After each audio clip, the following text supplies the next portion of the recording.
রেসিপিটা দেখে বলো তো মাছের ডিমের বড়ার রেসিপি কি তোমরা এরকমভাবে বানিয়ে খেয়েছো? তার জন্য দেখো এখানে 500 গ্রাম মতো মাছের ডিম নিয়েছি, তারপর দিয়েছি হলুদ গুঁড়ো, লঙ্কা গুঁড়ো, নুন, স্বাদ মতো চিনি, পেঁয়াজ কুচি, ধনেপাতা কুচি, সামান্য একটুখানি বেসন দিয়ে ভালো করে মেখে নিলাম।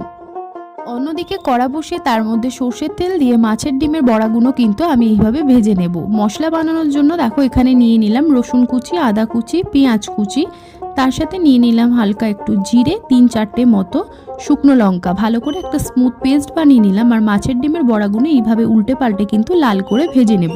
সেই তেলের মধ্যে দিয়ে দিলাম টমেটো কুচি, বেটে রাখা মশলা দিয়ে ভালো করে নেড়ে নেবার পর দিয়ে দিলাম নুন, সামান্য একটুখানি লঙ্কার গুঁড়ো, হলুদ গুঁড়ো, স্বাদ মতো চিনি।